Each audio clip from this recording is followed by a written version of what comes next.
Michael at the foul line. A shot on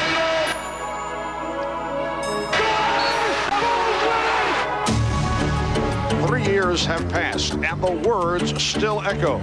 The decisive shot that crushed the hearts of the fans and the dreams of the Cleveland Cavaliers, eliminating them from the playoffs.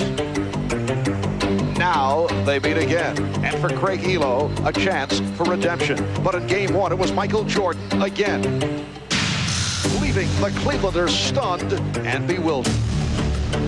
Were we about to witness another Cavalier nightmare?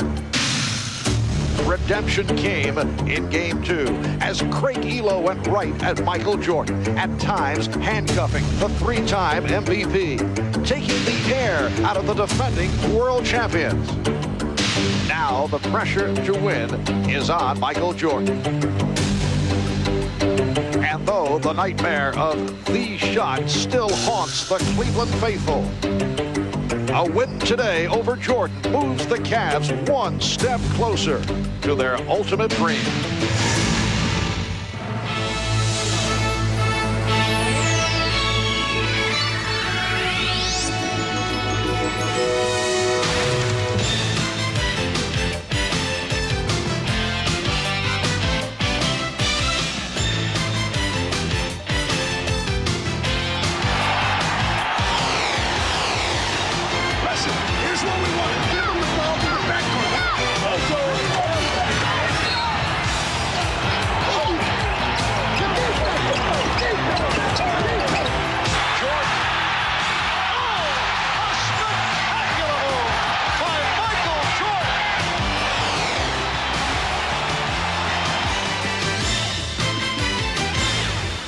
This is the NBA on NBC. The 1992 NBA playoffs. Today, Game 3 of the Eastern Conference Finals between the Chicago Bulls and the Cleveland Cavaliers. Green pass. That's us. Well, after Cleveland was beaten in Game 1 of this series last Tuesday, all they heard was how soft they were. They were referred to as marshmallows, cream puffs, certainly in comparison to the physical play of the Knicks against the Bulls. So the marshmallow tag has emerged as the battle cry of Cleveland Cavalier fans. Hi, everybody. I'm Marv Albert, along with the czar of the color spreader, Mike Fratello. And Mike, in effect, the hearts, the manhood of the Cavaliers was put to the challenge by fans and the media. And the Cavaliers certainly were able to respond and turn it around in game number 2 on Thursday. Mark, to use those type of words to describe a team that won 57 games during the regular season is almost ridiculous. They just show their heart in a different way. And the guy who leads this team in heart is Brad Daugherty. He played a terrific series against Boston with a Brantley sprained ankle, is averaging over 25 points per game against Chicago, and his numbers in the playoffs are better than they were during the regular season. And this is very unusual because during the playoffs, normally your numbers go down. As for the Chicago Bulls, first the injury report, and as we mentioned earlier, both Michael Jordan and Bill Cartwright are okay. Both in the starting lineup. Cartwright bothered by that strained back, but he said he'll be able to go. And with the Bulls showing some vulnerability in the playoffs, you get the idea that this is not the same Chicago team that steamrolled its way to the championship a year ago. Now, have other clubs improved so much, or are other teams around the NBA now better prepared for the Bulls? Well, one thing Chicago is learning, that the crown is very heavy to wear. The lengthy playoff series take its toll both physically and mentally. If you go back a year ago, their 15-2 record in the playoffs was second best in the history of the playoffs for 4 rounds. Already, after 2 rounds plus this year, an 8-4 record, 4 losses, way above last season's total. And when you look for numbers that have dropped dramatically, points per game down almost 17, field goal percentage down, and free throw percentage down in the low 70s. So the Bulls certainly have some areas of concern. All right, for a feel of the locker room mood, let's go over to Ahmad Rashad. All right, Marv. Now, I visited the Chicago Bulls locker room, and it was as quiet as I have ever seen it. Obviously, thank you, Dick Bavetta, who was handing me the ball.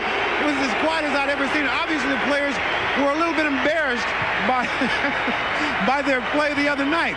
I talked to Scottie Pippen about his ability to not play against a physical defense. I asked him that. He said, well, I will let my actions speak for myself today. So they're ready to go, and I think they're ready to get this one game going so they can forget about the last one. Marv?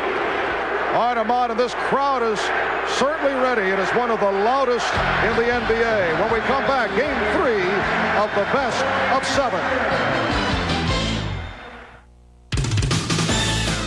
The NBA on NBC is brought to you by Ford and your Ford dealer. Have you driven a Ford lately? By the people at Nike who encourage you to just do it. And by cold-filtered Miller Genuine Draft and Miller Genuine Draft Light, taking the country by storm. Capacity crowd, better than 20,000 here at the Coliseum in Richfield. A look at the Chicago starting lineup. John Paxson, Michael Jordan in the backcourt, Horace Grant, and Scottie Pippen on the front line. And Bill Cartwright, despite the strained lower back, starting at center. The coach of the Bulls, Phil Jackson. And the Cavaliers with a backcourt of Mark Price and Craig Elo. Larry Nance and Mike Sanders are up front. And Brad Daugherty, who has had a sensational playoff, the starting center. And there's the coach of the Cleveland Cavaliers, a native of Brooklyn, 54 years old, in his 6th season as Cavalier coach. Lenny Wilkens, Hall of Fame player, over an outstanding 15-year career. The officials, Jake O'Donnell, Dick Bavetta, and Steve Javie. And this is now a 5-game series with 3 to be played here at the Coliseum, with the Cavaliers managing to come up with a victory in Chicago on Tuesday. In Game 1, the Bulls came out, hit 15 of their first 20 shots, opened up a 20-point lead before halftime, and were never caught. But Game 2 in Chicago won in a romp by Cleveland, 107-81. At one time, Cleveland led by 35 points. The Bulls missed their first 13 shot attempts. The first field goal scored by Scottie Pippen with 3:36 left in the first quarter. So Chicago controls the opening tip. And let's see if Chicago goes back to its standard way of starting a game by getting the ball to Bill Cartwright with the bad back, or do they start in a different direction? The pass intended for Pippen. Nance broke it up. Craig Elo for Brad Daugherty. Oh, nice fake by Daugherty. Cartwright looked the other way. And Jordan able to tip it to Grant. Well, Daugherty is a guy they just can't handle straight up. They've got to come and double team him. It's when they come that's the big decision for Chicago. Grant from Pippen. Nice pass from Pippen. Mark Price, played by John Paxson. We're just underway at the Coliseum. Cartwright stepping out to cut off the pass. And Pippen was fouled by Sanders. That may be the hardest foul so far in this series between these two teams. Pippen with the obvious path to the basket there. Sanders not going to let him get an easy layup early in the game. Takes a hard foul. Scottie leading the break, turns the corner. Now Sanders knows he's in trouble. There, the body and the arm knocking him off balance. They've stayed away from extra hard fouls. I think obviously the concern after the Knicks series, but there are certain points where the Cavaliers are just not going to let people waltz to the basket for scores. Pippen shaken up. The Bulls take the 22nd timeout. Well, we talked a moment ago about the problems the Bulls have had, the poor shooting in game number 2. Take a look at this rundown and compare what the Bulls did during the regular season with this series. Well, the triangle offense has been mentioned so many times for Chicago in producing great shot opportunities, but bottom line is when you have a Paxson, Jordan, and Pippen that continually knock out the perimeter shots, then almost any offense is good. When they're not shooting well, they struggle like any other team. So Pippen to the line. Let's check in with Ahmad. All right, Marv. During that last play, Scottie Pippen jammed his left hand. The trainer, Chip Schaefer, was taking a look at it. It appears that he's all right. He's still in the game, but he really was in pain during that last timeout. Marv? Scottie Pippen told us last night he's also still bothered by the sprained right ankle and has been taking treatments, for the most part, Whirlpool and ice. Bulls 4 and the Cavaliers nothing. Price working off the pick, but Paxson able to stay with him. Here's Price. If there were two big areas that jump out, it was the Doherty matchup against Cartwright and then the Paxson-Price matchup. Toughness needed by Paxson. Michael Jordan getting the good shot opportunity to drill it home for a 6-0 Chicago advantage. Elo. Greg Elo gaining the inside position. Michael Jordan mentioned to us earlier today that one of the important things for Chicago was a very good start in this building, particularly because of the crowd, and then to let the Cavaliers know this is a different Chicago team today.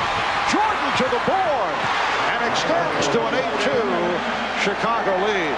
It was so unusual to see Jordan come out early to shoot around. You may recall several years ago, at times Michael Jordan would come out. The thought that he would come into the game ready, and during that stretch, Jordan would get off very quickly. Elo tried the three-point attempt. Other times he felt he was better off not coming out early to shoot. Pippen able to rush by Sanders, and he set up Grant. And Lenny Wilkins wants a timeout, so the Bulls have come out fast. They've hit 4 of 5 from the field, and they lead by the score of 10-2. Well, Jordan is taking things into his own hands, whether it be at the offensive end by knocking down open jump shots, getting good screens from his teammates, or going to the glass, trying to produce second shot opportunities, follow-up scores for the Chicago Bulls. With the timeout, we'll pause for these words. Well, as we mentioned a moment ago, it's so unusual for Michael Jordan to come out and shoot early prior to the normal team warm-up, and we talked about that with Michael. Well, I hadn't touched the basketball since the last game, and I had a day off, and we really didn't have an opportunity to get over early and shoot this morning, so it's just to get a feel of the ball back and, just get my rhythm back with my shot, because I really didn't shoot the ball particularly well last game, and I don't want to have those thoughts in my mind going into such a crucial game as this. Great players do whatever necessary to help turn it around, to help make them a better player or help a team win, whether it's in baseball, taking extra batting practice, or in basketball, coming out and doing your pregame shooting. Michael Jordan gets it done.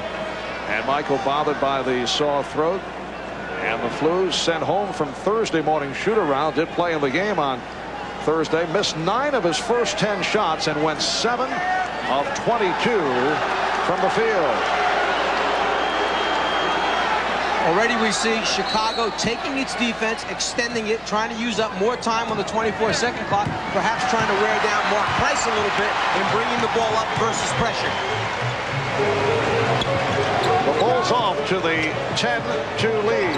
I think there's a statement here. Michael Jordan playing Mark Price. They don't want to give Price any easy looks at the basket, taking the pressure off Paxson, putting him on Elo. The ball remains in possession of Cleveland. It hit under the backboard, but was touched last by Chicago, so the Cavaliers get it back. This is the first time the Cavaliers have advanced beyond the first round since back in 1976. Had a terrific regular season. They won 57, lost 25. Paxson with the steal. Paxson with the lead for Jordan, and he's fouled by Price. And Cleveland in the playoffs knocked off the New Jersey Nets in 4 in that best of 5, and then defeated Boston in 7. Foul on Price, sending Jordan to the line, and the Chicago Bulls 14 for 23 from the line among their many problems on Tuesday night. They were 19 for 19 and in game 1. One of the flaws with this team has been at the foul line, where they are 18th in the league. Well, they continued in the middle of the season down the stretch run to drop lower in the standings in free throw shooting, wound up just over 74% as a team during the regular season. That's going to be a problem in those particularly close games. Nance and Grant with the rebound. Here's Pippen. The Bulls with a 12-2 lead on the Cavaliers. Jordan from deep. Sanders lost it, but it will be Cleveland ball. Cartwright trying to save it. Stepped out. Now the crowd trying to urge the Cavaliers on.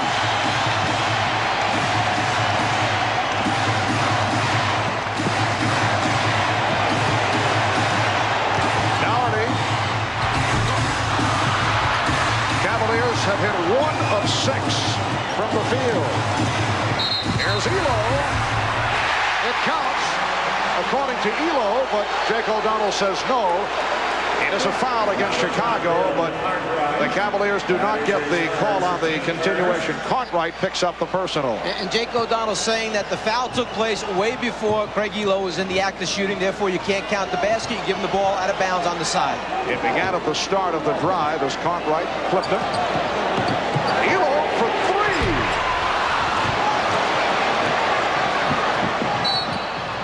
And a reach-in foul on Mike Sanders. Right now, the Chicago Bulls are on the glass, rebounding the basketball defensively, and you've got Jordan and Grant flying down the floor with Pippen leading the fast break. Well, one of the best 6th men of the NBA, John Hot Rod Williams, has come on, replacing Mike Sanders, who is noted for his defensive work. The matchup is Williams on Pippen. Pippen with the fake, went to the scoop, rebounded by Nance.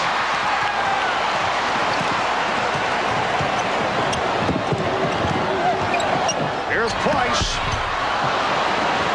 Cavaliers not getting good shots. Pippen extends to a 14-2 Chicago lead. When you have great perimeter shooters that knock them out from downtown, if they're having an off afternoon or an off evening, there's a lot of long rebounds, which gives Chicago a chance to run out on the fast break. And Cleveland has opened up by hitting only 1 of its first 8 from the field. Here's that long rebound that you mentioned. They just inverted. Paxson stayed in, got the rebound. Pippen said, I'm gone. Just find me in transition. So the 22nd timeout is taken by the Cavaliers. 7:24 remaining in this first quarter. The Chicago Bulls, as it turns out, have had major problems in the first quarter. Well, they certainly had problems in game number 2 of this series, but the statement that Jordan made, our team has to come out early, they've done it so far this afternoon. Light pressure by the Bulls. Now they drop back, allowing Doherty to move it across. The Bulls 14, the Cavaliers 2. Williams getting good position, and then drew the foul. Well, Hot Rod Williams just has such a size advantage over Scottie Pippen. What they're doing is taking Doherty, moving him outside, and now their post-up guy will be Hot Rod to see if they can get Scottie in foul trouble or draw that double team and then kick out to their open perimeter guys. Non-shooting foul. 5 minutes gone by in this first quarter. Grant jumping out to help on Price. Nance with the open shot. And the Bulls all over the board.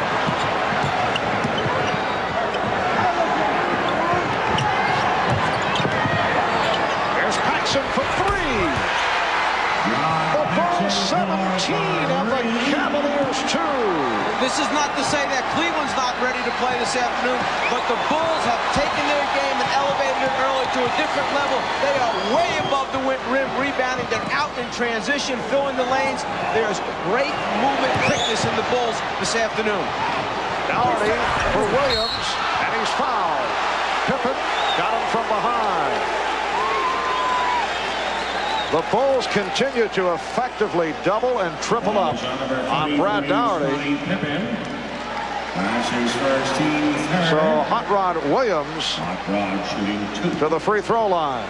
Brad Daugherty knows that when the ball is in his hands, he commands a double team. If they can establish one other player down low that also commands that double team, it should eventually open up the Mark Price, Craig Elo perimeter game. But the Bulls have made a decision here today that Mark Price is not getting off early. They are chasing him. If he comes off screens, they're stepping out, doubling him early.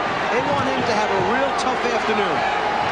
Cleveland Cavaliers are the second best free throw shooting team in the NBA, right behind the Boston Celtics.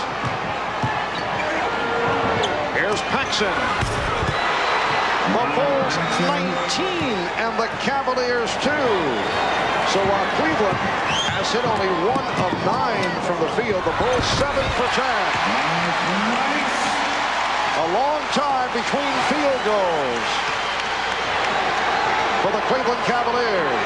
And that was a very difficult shot. Price had to make that over Horace Grant, who had stepped out off the screen to help his teammate. Cartwright. The Chicago Bulls on fire. They now lead it 21-4. Back in Game 2 on Thursday in the first quarter, the Cavaliers led the Bulls in one stretch 20-6. Jordan with the steal, and he's fouled by Elo. Nearly hit, despite the fact that Elo grabbed him. Michael Jordan and Scottie Pippen were named to the all-defensive team in the NBA. Michael Jordan does it a number of ways. He can play you straight up. He can get that hand in there for the flick, or he can block shots. Loves to do it from behind. And then when he's out in front, all you can do is hope to hold and hang on. And there you see the NBA's 1992 all-defensive team. Duvars and Jordan in the backcourt.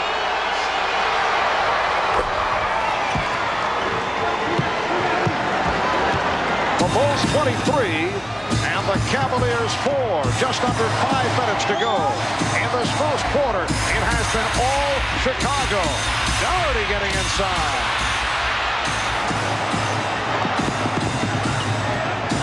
Jordan met by Nance. Jordan went to the left hand. Jordan looks to get it out. Crowd wanted a travel. Michael Jordan. Last touch by Cleveland. Here's John Battle inserted by Lenny Wilkens. Cavaliers looking for some instant offense. He replaces Craig Elo. And John Battle, part of the normal regular season rotation, did not play in Game 1 of the playoffs. Lenny Wilkens wanted to go with Mike Sanders as a big guard. Went back to him in Game 2. Oh, what a move by Grant. Third opportunity he's able to hit. Horace Grant, a one-man show on that sequence. The Bulls 25, the Cavs 4.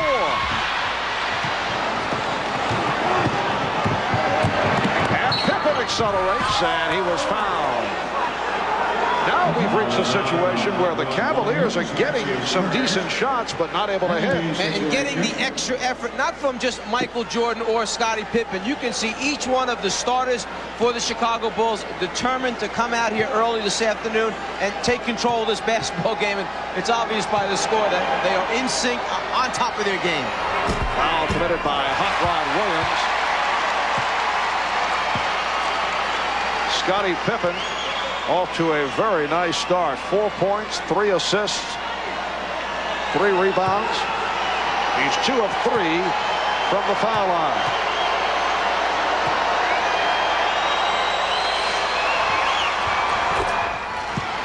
The Bulls 26. The Cavaliers 4. Just under 4 minutes remaining in this first quarter.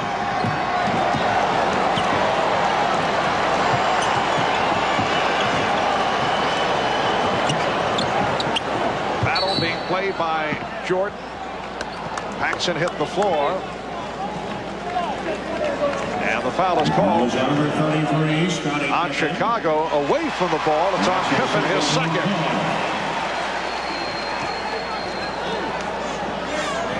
Underneath the basket, away from the ball, picking up the foul. Now the crowd getting patient with the Cavaliers offense. Battle.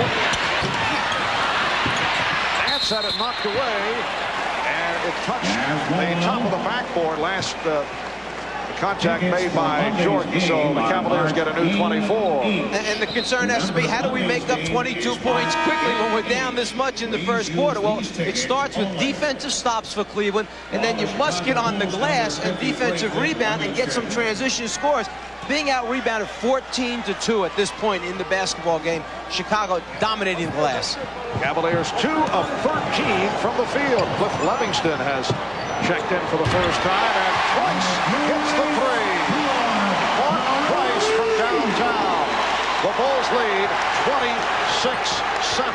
And you can see Horace Grant step out and challenge Mark Price, but he just got there a little bit too late. Jordan off the spin. Michael Jordan over John Battle. Bulls 28, Cavaliers 7. Once they recognize that Battle was matched up against Jordan, they feel he gives up too many inches and not strong enough to guard Jordan. They went to their isolation. Michael backed him down, shot over the top. Here's Doherty going to the hook, and he's fouled by Cartwright. Cartwright called for his second. Well, thus far this afternoon, the Chicago Bulls doing a complete turnaround on the Cavaliers. On Thursday night, the Cavs led 30-14 at the end of one, and look at what has taken place to this point here today. Chicago with a 28-7 advantage. A moment ago on defense, Chicago knows that Doherty likes to come to the middle of the floor. Normally you trap from here, or you trap from here, or you trap from here.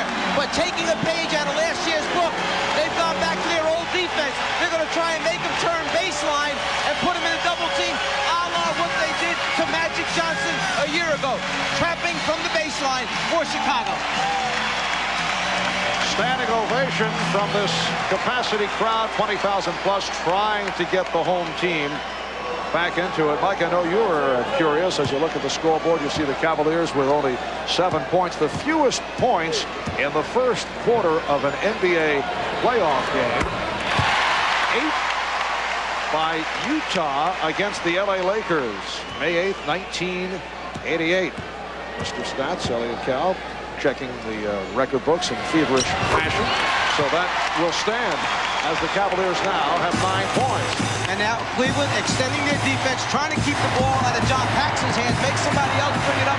Perhaps they can force a few turnovers, use up some time off that clock, but they've got to get the basketball back so they have an opportunity to get some scores. Jordan putting the move on Battle. And the Cavaliers usually go one-on-one with Michael Jordan. They have not doubled up. Here's Price.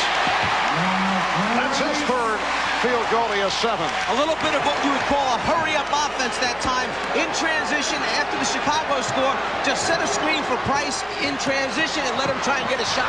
Well, Hot Rod Williams did leave his man Horace Grant to try and help out on Jordan, and Grant was able to hit the jumper. I never got a chance to get back to that point, Mark, but they made an adjustment from game 1 to game 2 and how they were going to play Jordan on the pick and roll situations. They know they need help there. Nice pass, Williams. Not able to hit, but he was pushed by Grant. And Hot Rod Williams will go back to the line. Minute 43 to go in this first quarter, and the Bulls lead 32-11. They've changed the foul. It's Levingston, not Grant. Williams missed his first 2 from the line.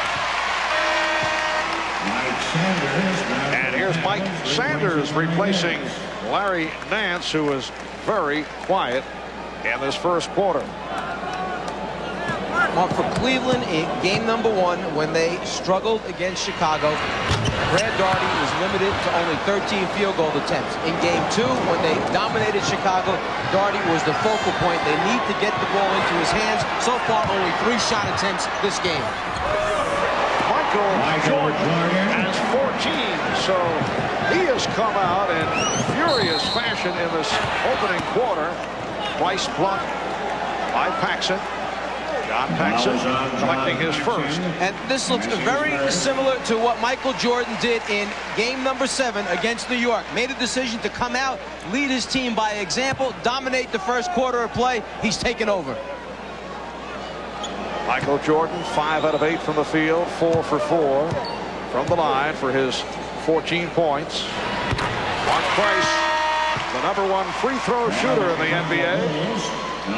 Here's B.J. Armstrong replacing John Paxson, who leads with 5 points.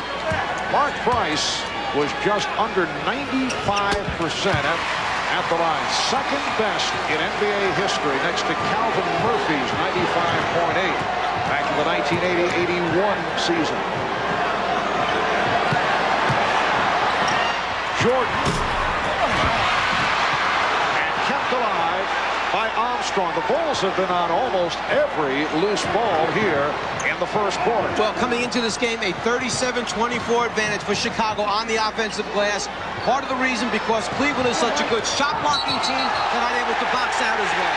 Offensive foul charge to Jordan. You know, the fans eventually get tired of seeing Michael Jordan beat up the team by himself, so any advantage that he tries to get, like a forearm in the face, they love it. Mark Price trying to shoot the Cavaliers back into it. He's hit his last 3. He has 11. The Bulls with a 34-16 lead.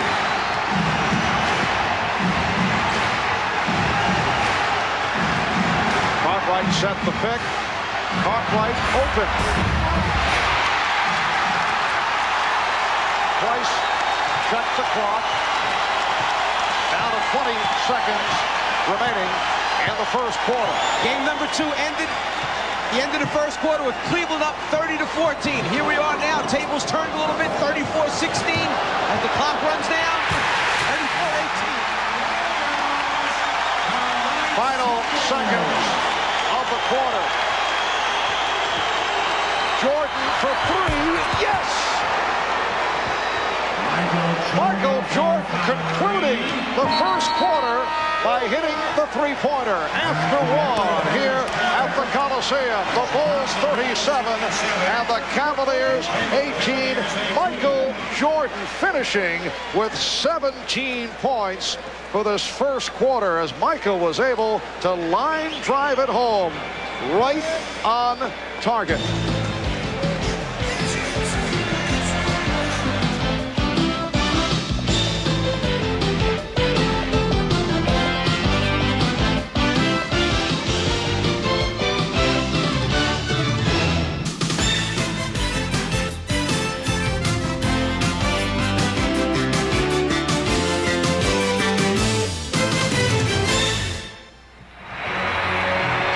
Ahmad Rashad back here at the Richfield Coliseum, and I'm now joined by Mark Price's father, Denny Bryson. Denny, Mark led the league in free throw percentage, and he credits that all to you. Well, I used to get on the NBA when we watch the games and say, guy making that much money ought to be able to make a free throw. So I think that he decided to work on it. And it carried over. He's making that much money, and he's making free throws. Right. All right, thanks for joining me, Dennis. Mark. All right, Ahmad, and Mark Price also the NBA's all-time leading playoff free throw shooter at 94%. Price gives it up to Williams. Last touch by Chicago. Dick Bavetta makes the call as we get started in the second quarter. The Bulls with a 37-18 lead on the Cavaliers. Cleveland shot only 6 of 17 in the first quarter, while Chicago 14 of 23, 61%. Here's Sanders, rebounded by Doherty. Yes, and it counts.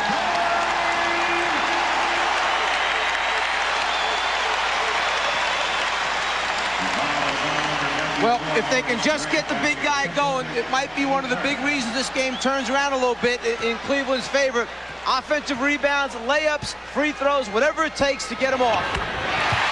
Doherty completing the three-point play.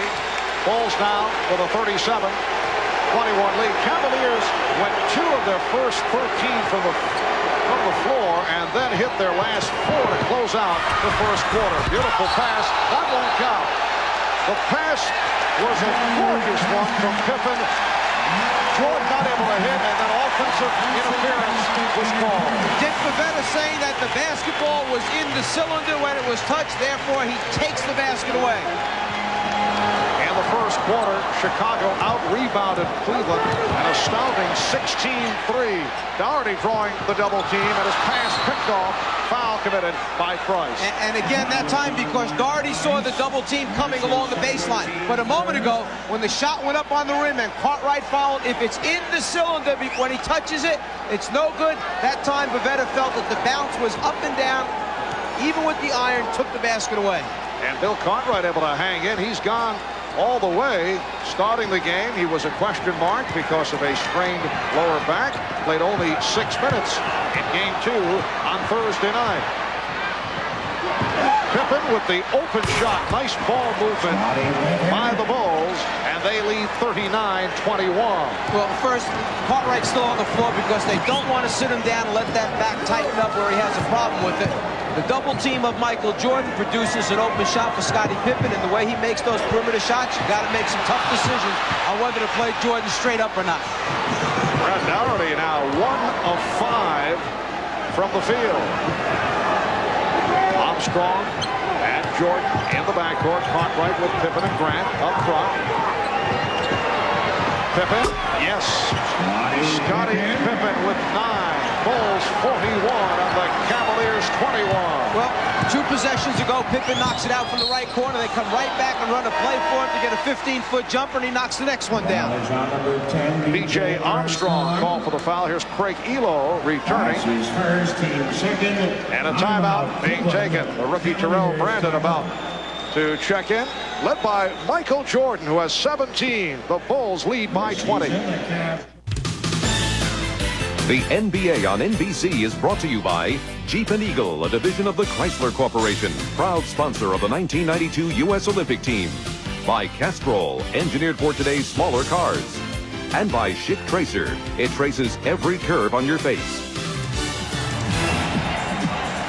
A reminder, tomorrow the Western Conference final will continue as you look at the brackets, bringing Portland and Utah together with the winner, of course, to go against the winner between Cleveland and Chicago in the NBA championship. And we'll be on hand starting at 3 p.m. Eastern time with Bob Costas, Quinn Buckner, and the crew with Showtime, 12 noon Pacific.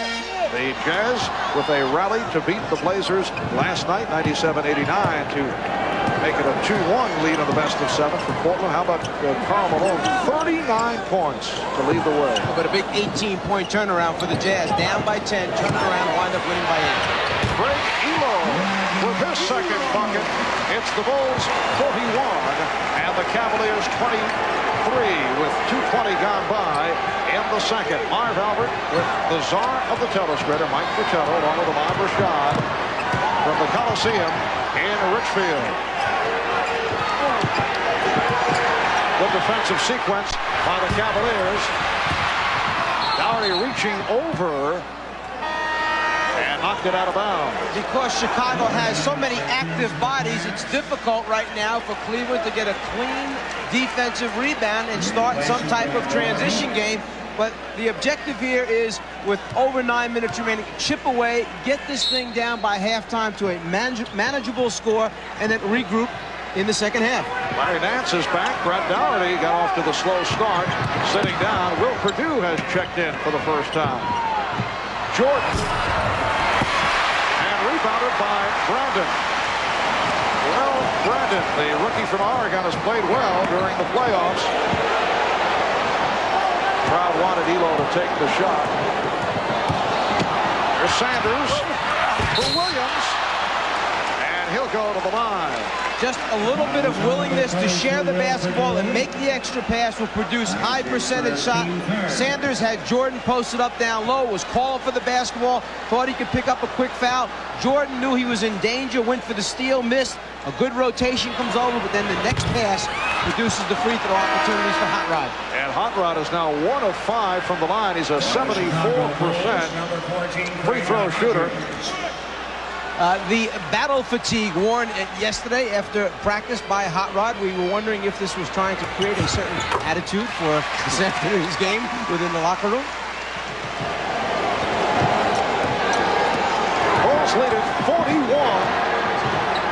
4. And the Bulls continue their mastery off the board. B.J. Armstrong was turned back. Pippen with the steal. Took it from Sanders. Armstrong. Rebounded by Brandon. Well, perhaps Brandon has told the big guys, you put a body on and keep them off, I'll go get the basketball on the defensive glass. Well, Brandon, a first-round draft pick, was 5'11", 180 pounds. Nance. And the Cavaliers' shooting problems continue. Greg Hodges for Will Perdue. Back come the Cavaliers. Here's Nance. Whoa! One of the surprising statistics in this series, Cleveland led the NBA this year in block shots for a team, but in this particular series, Chicago more block shots than the Cavaliers. Pippen does not like the pressure from Sanders, and then met by Nance, and the foul call. That's the first committed by Nance. Initially, Scottie Pippen looking up at Jake O'Donnell as if to say, hey, Jake, blow the whistle. I need some help here. One guy in the league you don't tell how to officiate the game is Jake O'Donnell. He's the best. He's going to do it his way.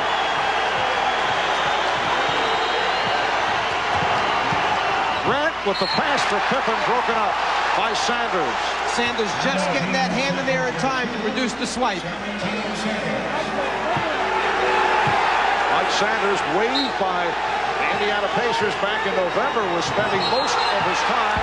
That foul called on Grant, sending Elo to the floor. Phil Jackson sensing a turn of events, calling for time. It's a 15-point Chicago lead. Cleveland, though, showing some signs.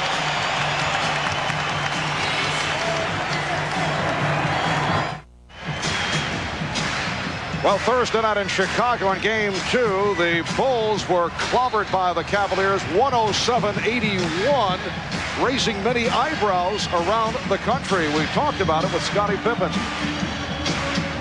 Well, we're just not as hungry as we were last season, definitely. But, I mean, when we get together and we talk and we go out and play the way that we normally would play, we're fine. But we're just not playing as hungry as we were a year ago. And it's hard to pinpoint and say what it is.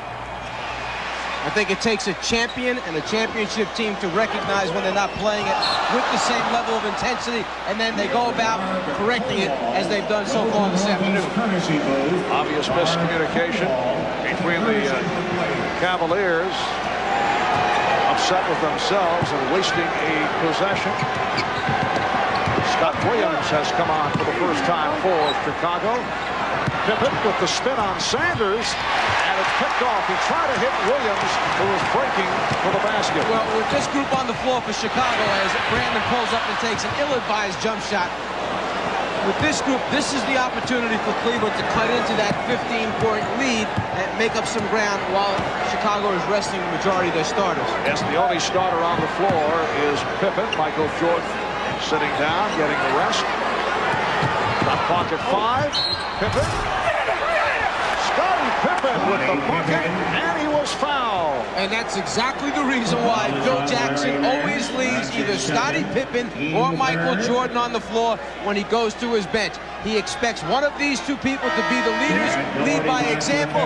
That's where their points are going to come from in most cases. And then when the defense tries to stop the stars, that's where the other players step up and do what they do best. Hodges, the three-point shooter. B.J., terrific open shooter. Paxson, etc. Foul committed by Nance. Pippen having an excellent first half. 5 rebounds, 3 assists, along with the 11 points. 6.5 remaining. Second quarter. And it will be Chicago ball. Defensive rebounding. On the free throw line, Chicago gets its share of misses back, and since they're not shooting the ball real well from the foul line, you've got to pay extra special attention to get a body on, and a deep body, so the ball can't bounce out over your head like the last rebound just did. Brad Doherty has returned. play. The pressure by Nance creating the turnover.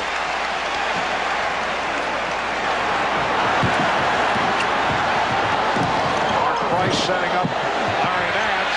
Yes. Chicago 43 and Cleveland 28. Really feed from Pippen for Williams. The offense goes through Scottie Pippen. He led this team for the regular season in assists. Michael Jordan was second. John Paxson, considered to be the point guard, plays a different role with this basketball team. Mike clock ball, 2:24 being provided for Cleveland. The skills of being able to put it on the floor, turn the corner, and then make a feed pass for a score. Tremendous ability by Scottie Pippen. Michael Jordan is back, replacing B.J. Armstrong. Armstrong did not score, and Craig Elo comes back to match up with Jordan. Terrell Brandon sitting down. Brad Daugherty has not been able to get into it to this point. Only 1 for 5 from the field. Daugherty with the fake on Purdue, met by Williams. Crowd looking for a foul, nothing called. Here's Craig Hodges. And the loose ball foul charged to Purdue. Well, the officials felt that Daugherty took the ball into the defensive player. The rotation's there. Also, the body contact is there. Definitely a foul.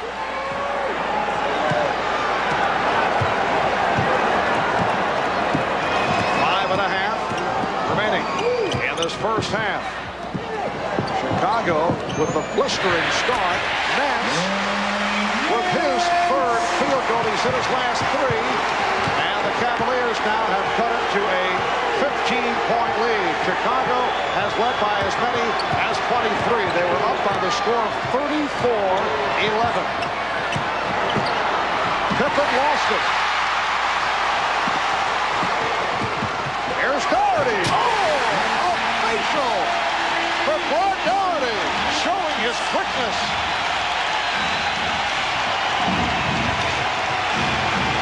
Brad Daugherty has done that at least one time in each basketball game against Chicago. He feels that he can outrun any one of the centers on the Bulls team and pick up an easy score every now and then. Williams with the recovery. Oh, what a shot. He went to the left hand with the shot clock down to 1. Well, nowhere to go. Let me get up on the rim and hope for the best. Price with the pass that is picked off and a foul call.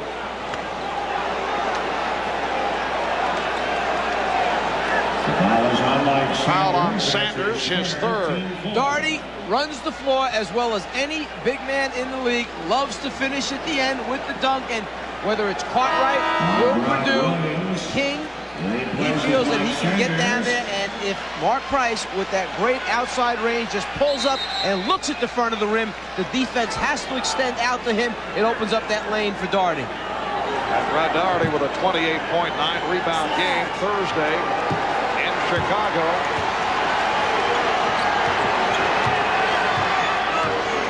.4:15 remaining in this first half.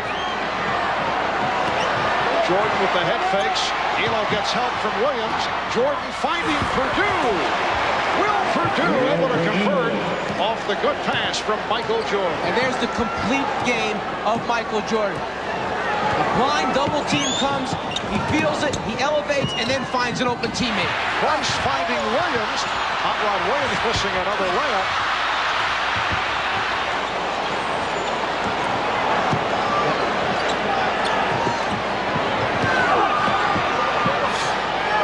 Bulls leading 49-32. Alley-oop for Purdue did not work. Price for 3. And Scott Williams able to rebound. Mark Price on Thursday hit 4 out of 5 from three-point land.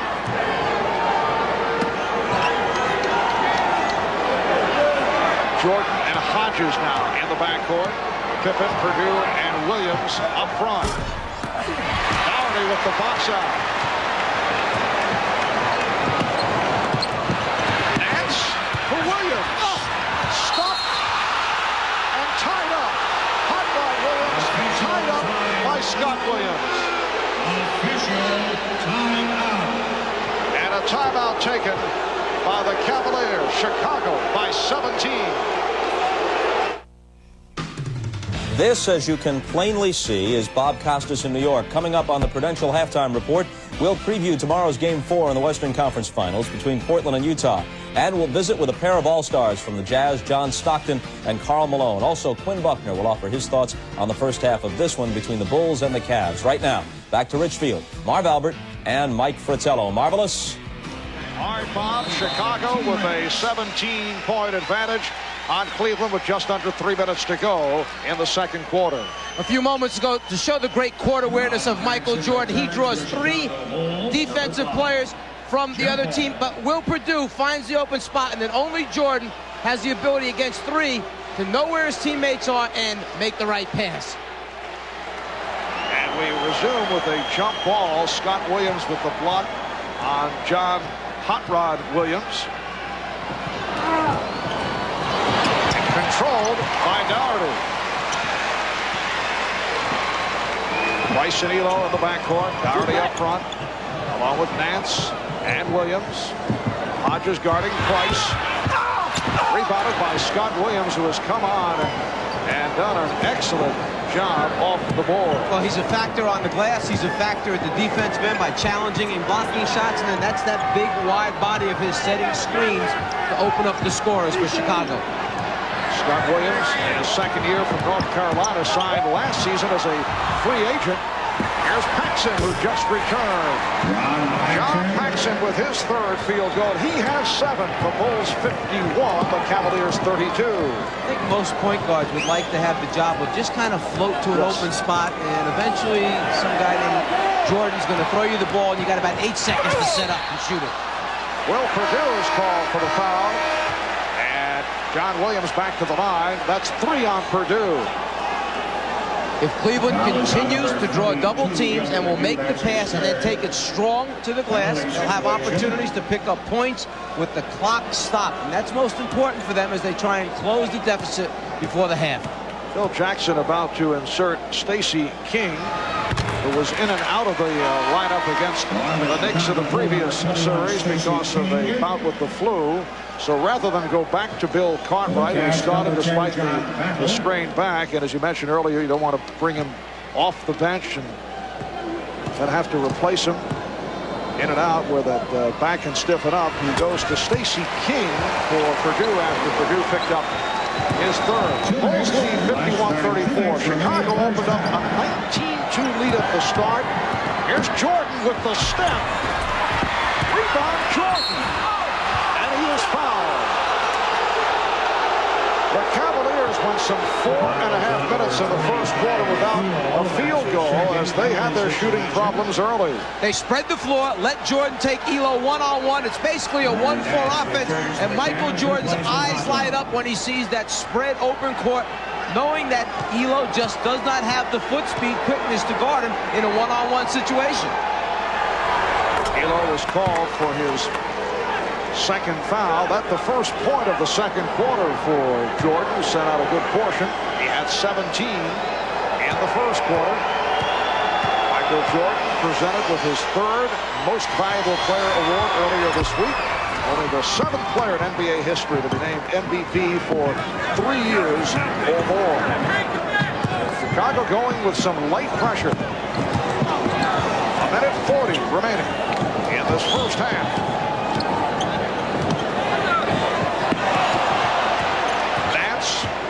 By Williams. Shot clock at 5. Shot clock at 2. So Nance had to shoot it. Rebounded by Doherty. Rebounded by Brandon. Oh, what a play by, I should say, Battle. John Battle with a terrific play getting inside. And the Bulls now lead 53-36. The crowd getting a little restless because they want Cleveland to hurry up and get shots up there, but they have to realize there are no 17-point plays out there. It doesn't happen that way. You got to come back a little bit at a time. Michael Jordan, fouled by Nance. It'll be Cleveland ball.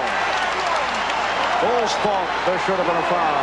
Jordan has missed his last 5 field goal attempts. 50 seconds remaining in the half. Battle guarded by Paxson. Does it off the dribble. And Jake O'Donnell with the call. It's on Craig Ehlo. Mark, the last 5 misses by Michael Jordan, perhaps some of the effects of the virus that had bothered him. He came out with the early burst of energy, but as the game goes on, will it take his toll and wear him down? Are those legs going to go little by little as we move into the second half of play? Scott Williams to the line. 3 fouls apiece now on Ehlo and Sanders.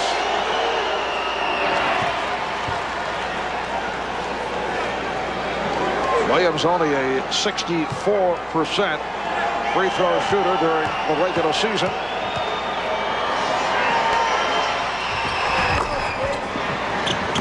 Seconds left in the half. The Bulls 55, the Cavaliers 36. As soon as they make a free throw, they take the ball out of Price's hands, hope to force turnovers, which they got that time down the floor. The team defense, the extended defense of the Bulls, forcing Cleveland to do something that they really don't want to do. Mark Price is the one that directs this show.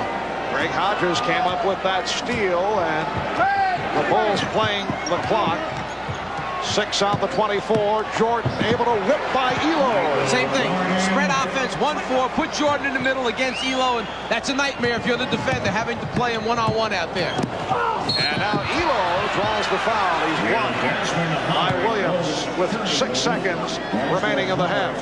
And Scott Williams doesn't agree with it, but that one wasn't even close. Williams slides way over after Ehlo was airborne. There's the body contact.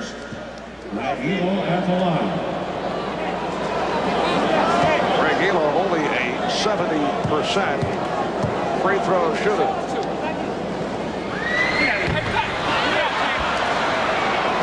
And the Cavaliers, usually an excellent free throw shooting team, having some problems here this afternoon.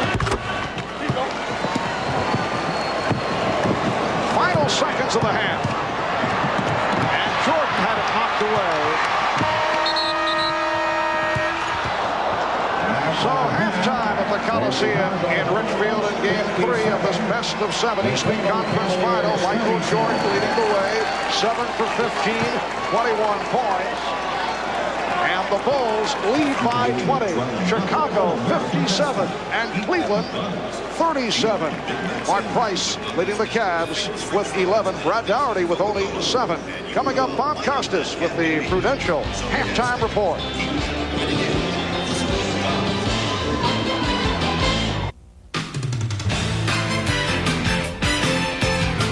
This is the Prudential Halftime Report, brought to you by the companies of the Prudential. In a changing world, one thing remains rock solid, the Prudential. Halftime of Game 3, the Bulls lead the Cavs by 20, 57-37. Bob Costas back in New York along with Quinn Buckner. Obviously, this is a complete reversal of Game 2 when the Cavs jumped on the Bulls in Chicago, the visiting team doing it on the other's home floor. Look at the scores of the first and second quarter of Game 2. The Cavs were up by 26 as they went to the locker rooms, and it was all but over. The Cavs made a mild move. I think they got back within 15 after the Bulls were up 19-2 and then 22-4, something like that. But at the half, it becomes a 20-point differential. And even more importantly, you could hear the way that crowd was in the game. Marv and Mike could barely be heard when they first came on the air over the sound of the crowd at the Richfield Coliseum, and Michael and company just took them right out of it. Well, I think the point you make is a very good one. Michael Jordan, you don't tell a guy like Michael Jordan, if you have a cold, you should have stayed home. This is what Craig Ehlo said. And Michael Jordan came out to prove that he had something to do this afternoon. And obviously he got started with the 21 points. But more importantly, Bill Cartwright did play, and he's the only one that's able to keep Brad Daugherty off the block. Brad only 2 for 7. He had 2 for 8. He had 9 points. But the other thing the Bulls are really doing, they're starting to pass the ball, and you've got to be able to find some people. The most important thing you need to do is be concerned about rotation. Michael Jordan will recognize right now the double team. This spot will open up and has to be defended, as well as this one. And then you have to knock down the shots. Michael Jordan scoring so well, forced the double team. B.J. Armstrong with an opportunity. He swings it right over to Scottie Pippen, knocking down the shot. So those are the things you have to be able to do. And the Bulls did that very well. The other thing, Scottie Pippen is coming with the basketball. He's very aggressive with the basketball today. The defense does not get back to protect this area. When a guy like Scottie Pippen starts going, he can cause problems. Right here, Hot Rod Williams comes to get him. Help comes from Nance. Now you get Williams in the game, Scott Williams. So you get everybody involved, but you don't tell Michael Jordan, if you're sick, you should stay home. Not a good idea. Well, the point you were making also about Cartwright, it isn't that he can play Doherty straight up that well. Nobody can. And it isn't guaranteed that he's going to be able to continue doing this. But on the right day or night, what Cartwright can do is he can deny Doherty that position. And the other centers that the Bulls have aren't strong enough to do it. Well, not only are they not strong enough, Bob, they force a double team. And if you double team that, you have in Brad Doherty, one of the best passing centers in all of basketball. And if he swings the ball, you'll see that all of the Cavs can knock down the shot. But you're absolutely right. Neither one of the other guys can keep Doherty off the block the way that Bill Cartwright can. Okay, Bulls 57, Cavaliers 37. And up next, Quinn's visit with a terrific twosome of the Utah Jazz, Karl Malone and John Stockton, after this message from Prudential and a word from the NBA.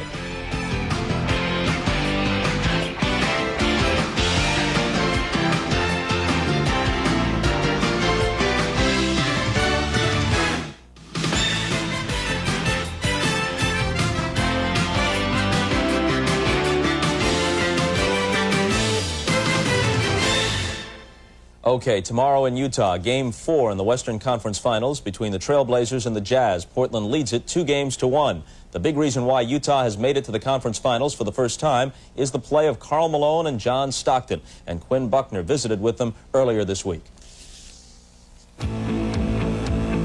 In the city of Salt Lake, they dream of an NBA championship. Utah is blessed with a dynamic duo second to none. Point guard John Stockton and power forward Karl Malone are two very separate people interacting with an uncanny sense of what the other can do. One led the NBA in assists. The other was second in scoring.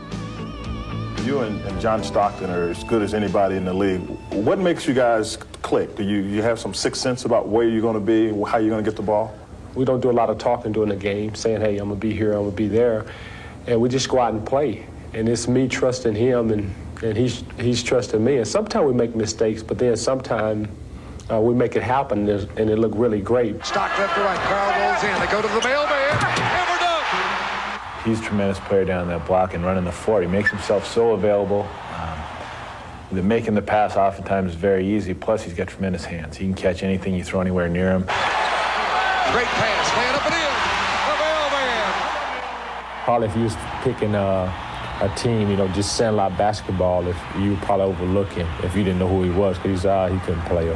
Warriors 3-on-2. Stockton steals the crossover. They grew up in opposite corners of the country. Stockton was raised in Spokane, Washington, and despite his size and youthful appearance, learned the game quickly. He was always the smallest guy on the floor, and they really couldn't post you up. They couldn't do anything productive with you, so they put you on the side and said, go ahead and dribble for a while, kid. And so I dribbled it around and kept throwing to the big guys. I'd sneak down to the college gym and I tried to get in those games as I got older. And if you kept passing to the big guys, they kept picking you. Karl Malone was a self-professed outdoorsman in his native Louisiana. His desire to own and drive his own truck was much stronger than a career in basketball. I played basketball because my brothers and sisters played. And I was like the younger boy growing up, so I supposed to keep playing because pretty much all of Malone's played. One sure way to tell this tandem apart is their on-court demeanor. Malone is always the showman, while Stockton remains reserved, the consummate floor leader. It's nice to have a steadying influence when everybody wants to get up and cheer. The fans are excited. It's a big win, a big basket. I guess it's good to have an equal amount of people on the floor that are just thinking about the next play and trying to keep everything into perspective. I feed probably off the crowd and off my teammates. And if I do something pretty decent, I like to be acknowledged to some degree to get me to do something else. And Stockton's one of those guys, he just go out and play. And a lot of times he'll come to me and say, hey, you need to do something to get us going, It's become obvious that you usually can't mention Stockton without mentioning Malone. One sets him up, and the other knocks them down. we just act off instincts, and it look easy, but it's really not.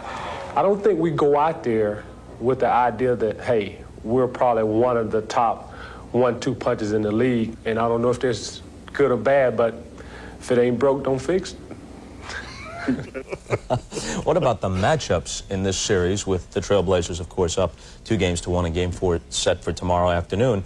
You've got Porter, who's stepped his game up in the playoffs, even though he had an off night last night. Generally speaking, he's been tremendous. So he's going against Stockton. And Buck Williams, underrated his whole career with both New Jersey and the Trailblazers, trying to contend with the mailman. Well, it's a tremendous matchup, I think, because what you're talking about, the real point is Buck Williams is able to play Karl Malone a little bit better. But Stockton played, I thought, Porter better last night. But what I like about these two guys, and for our Olympic team, I think this is really important because you don't have a lot of time to prepare to play against the international teams. These two guys instinctively know where each other will be. And with Stockton, you know you've got a guy that can control the tempo. So I think they're a very valuable asset that we have for our Olympic team. And obviously the Utah Jazz are pleased to have them. Yeah, I'm pretty sure that Chuck Daly is going to have them on the floor at the same time, just as they are with the Jazz. They'll probably be on the floor simultaneously almost all the time. Well, I think that can be. I think it'll be the case. Excuse me, Bob. And the reason you mentioned is very important. But I also think that John Stockton is a good enough player that he can run anybody's basketball team. He has this ability to understand what has to be done and when it needs to be done. And not many players in this game really know how to do that. Okay, we'll come back now with second half action. The Bulls lead the Cavs by 20 at the Richfield Coliseum. And we'll turn it back over to Marv Albert and Mike Fratello after these messages from your local station. This has been the Prudential Halftime Report, brought to you by the companies of the Prudential. In a changing world, one thing remains rock solid: the Prudential. Back at the Coliseum in Richfield, the Bulls with a 57-37 lead on the Cleveland Cavaliers, and the Chicago Bulls came out today the way they came out against the Knicks last Sunday in that seventh game in Chicago. They were going at just a furious pace. Well, perhaps as Scottie Pippen mentioned to us earlier, that there's something this team is missing right now. We're not up the same way as we were a year ago. They need challenges. They need something to motivate them, and perhaps the scare in the last game was enough to get them ready for today. Well, they opened up with a 19-2 lead. A look at the shooting in the first half. Today's Miller Genuine Draft halftime stats: the Bulls 22 of 41, 54%. The Cavaliers improving to 34%. They went through almost a 5-minute stretch without scoring a field goal. Well, if you're Lenny Wilkins, you're talking about defense, and against this guy in particular, Michael Jordan, who had a terrific first half with 21 points. You're talking about rebounding, where they're out-rebounded 25-11, and then let's get Daugherty involved in the offense. And for more on the Cleveland Cavaliers, let's go over to Ahmad, who is with Cavalier coach Lenny Wilkins. All right, thanks, Marv. Lenny, I guess one of the things that has to concern you is getting Brad Daugherty more involved. Well, if they're coming back and double teaming, what we have to do is a better job of spacing and make some shots. If we make some shots, then Brad will get more involved. But we're shooting 34%, and we're really not moving the ball that well. All right, good luck to you in the second half, Coach. All right, back to you, Marv. Thanks, Ahmad. Daugherty only 2 of 8 in the first half. Played 22 minutes with only 7 points. We'll be back in a moment.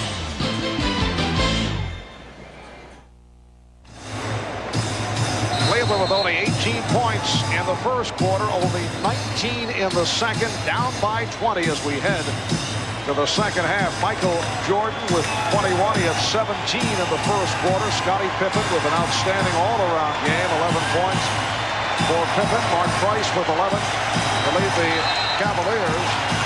And Daugherty only 2 of 8 for his 7 points. One number that really jumps out at you in the first half: Chicago 22 points in the paint, up close to the rim. Cleveland only 12. And with that front line of Nance, Williams, and Daugherty, you would think that maybe the Cavs would try and shove it down their throats. And then obviously, as Lenny said, when the pass is kicked out, they've got to knock down some shots. Nance, yes. There it is. The double team on Daugherty, the pass out to Nance. He makes the opening shot. It seems simple, but that's what it's about. Pippen pressured by Sanders, Paxson, and Jordan. In the backcourt, Pippen, Cartwright, and Grant up front. Grant trying to return it. Shot clock at 6. Pippen, Cavaliers have a 3-on-1. Price giving it back to Sanders. Tipped home by Doherty. Chicago asking for the same offensive goaltending call that was called against Bill Cartwright in the first half. Bulls 57. Cavaliers 41. We're just underway in the third. Jordan been on a switch, finding Grant.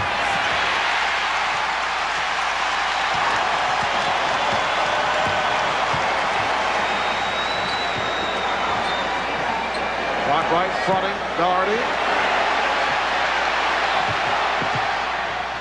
Doherty off the fake. Cleveland went to a little bit different set that time, so the double teams weren't as easy for Chicago to come after Doherty. And Pippen able to get to it.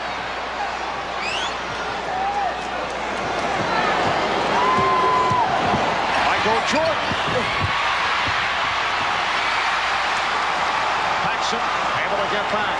And you saw Paxson move right up outside the three-point line so Price could not pull up and take the sudden three-point attempt. Nance. Well, the Cavaliers have had their opportunities here at the start of the third. Crowd looking for a foul. No call made. Elo attempting to draw the charge. Bulls lead 59-41. Well, you mentioned it, if the Cavaliers, and it's if, they could have knocked out a few of those open shots, they'd be right back in this basketball game to start out the second half. Craig Elo going high off glass. The Bulls lead by 16. And Pippen was blocked by Sanders.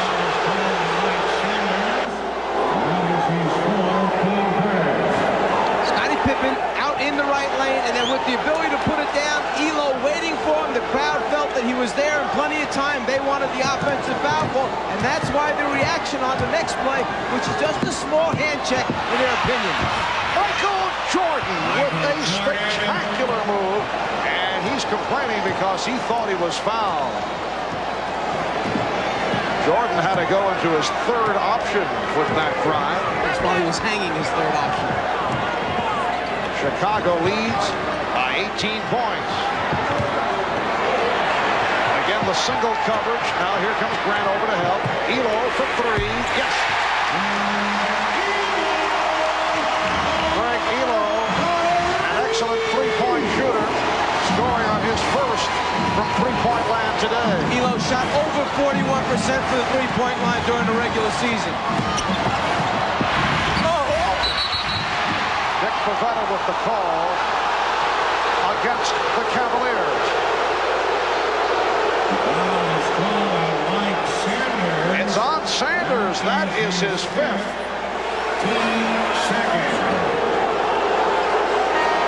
And he'll be replaced by Hot Rod Williams.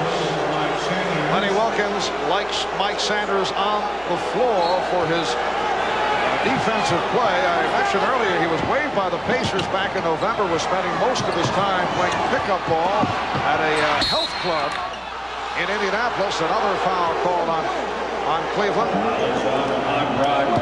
It's on Hot Rod Williams.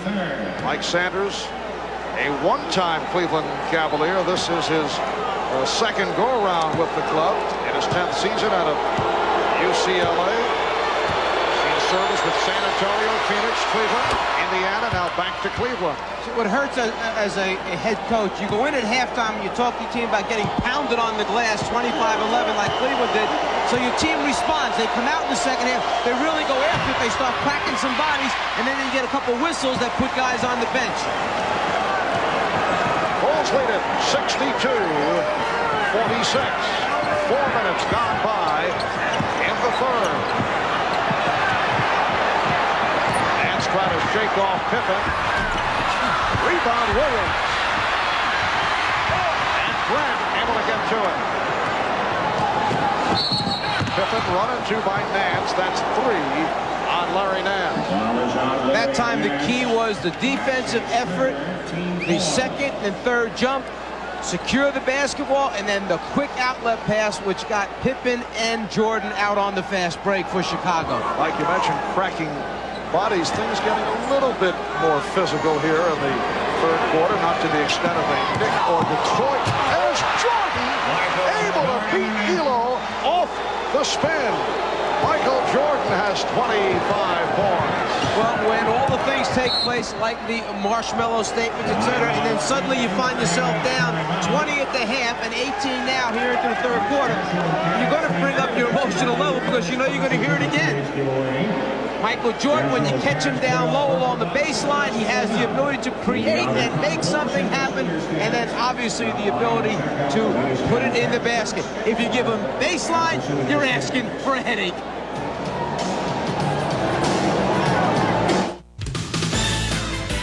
The NBA on NBC is brought to you by the new Mazda. Mazda, it just feels right. By Right Guard Sports Stick. Anything less would be uncivilized. And by Coors Light. The Silver Bullet is the right beer now. Well, following the first game of this series, the Cavaliers were being referred to as marshmallows and cream puffs and nice guys, particularly coming off that hammering series between the Knicks and the Bulls. But many of the Cavs took exception to those labels, including Coach Lenny Wilkens. Certainly as a coach, it bothered me a little bit because I thought judgments were passed after one game. And, you know, to win 57 games, we had to do something right. The other thing is that we were being compared with New York. We're not New York. We're a different team. We still came out and played Cavalier defense. We didn't come out and play New York defense. I mean, we didn't have to throw someone down on the floor. You know, we could still be aggressive and play up and deny and do those type of things, you know, and still stick to our game. The Cavalier defense is a different type of defense. They're a shot-blocking team. They're a team with great size and athleticism up front. They still defend, but in a different way than the New York Knicks, who use a more physical style of play. Michael Jordan called for the foul. Here's Nance. That's a travel. Basket does not count. That time the ball was delivered just a little bit too soon, too early. Nance had to take the extra step to get it to the rim. Well, coming off that hammering series between the Knicks and Chicago, Horace Grant had said, referring to the series with Cleveland, what a pass from Jordan to Grant. And Horace was saying, you know, these are now games, meaning Cleveland versus Chicago, you can take your family to see. Several Bulls players said we're back to playing real basketball, not hockey or football. And that led to all the marshmallow statements. Here's Price. Yes. The Bulls with a 66-48 lead. It counts and the foul. So Pippen will go to the line. On the last possession for Chicago, they started with a little dribble handoff. Pippen to Jordan to try and force the switch, and then Michael with the reverse and the drop-off, getting his teammates involved. Next possession down the floor, the great concentration. The foul, eyes on the rim, off the glass, opportunity for a three-point play coming up for Scottie Pippen. Third foul committed by Williams. John Battle is back. Battle of Price in the backcourt. Now they go three guards with Elo, Battle, and Price, along with Nance and Williams. Already sitting down.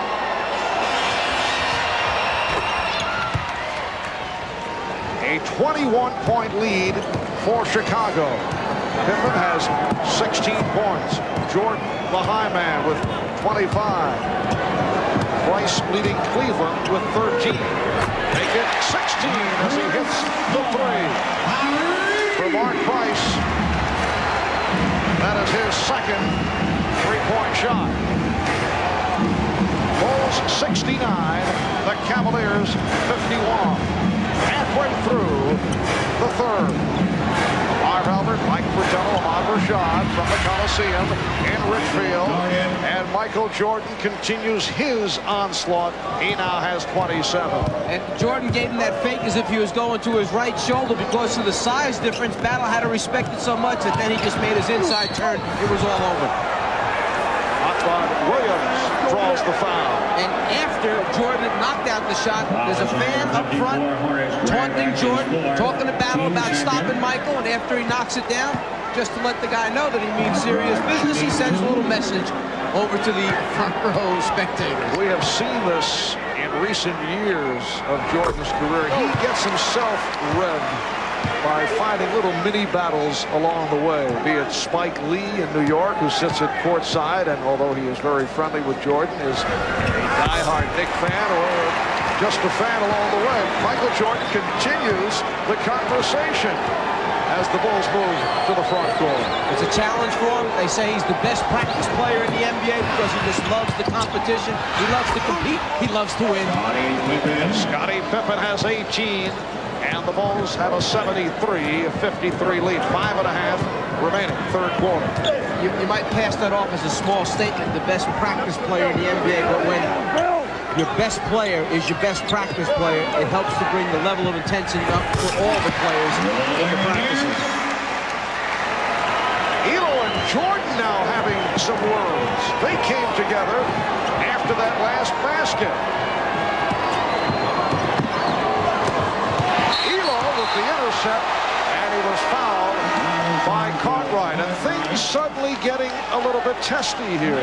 Because the Cavalier players know that if this game ends this way, with them losing by 20, 25 points, that they don't want to get up and read the newspapers tomorrow morning. 22nd timeout has been called by Lenny Wilkins with 5 minutes, 3 seconds remaining in this third quarter, and the Bulls up by the count of 73-55.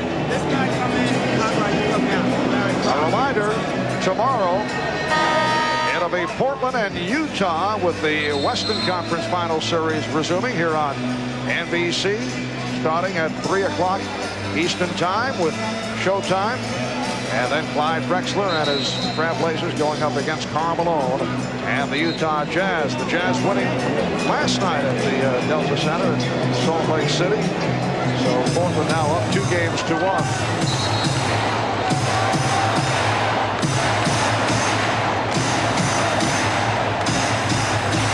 This a game that opened up with the Bulls jumping to a 19-2 start.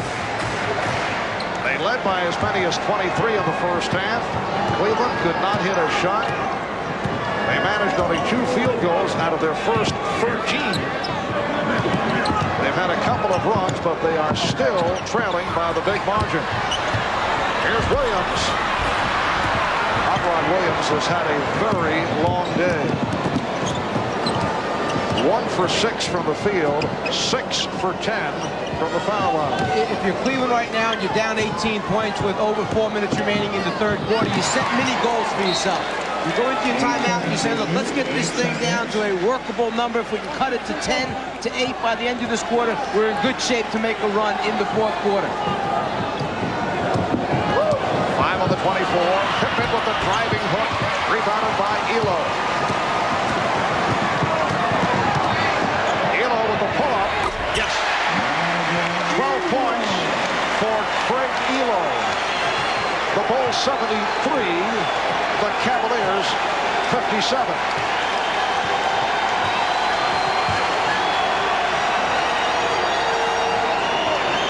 Cavaliers staying with the matchup battle, playing Jordan. Elo now on Pippen. Here is Jordan. Michael Jordan has 29. The Bulls extend to a 75-57 lead. To cut this lead down to that manageable or workable number, you've got to stop him at the defensive end. Here's Battle. It will be Chicago ball.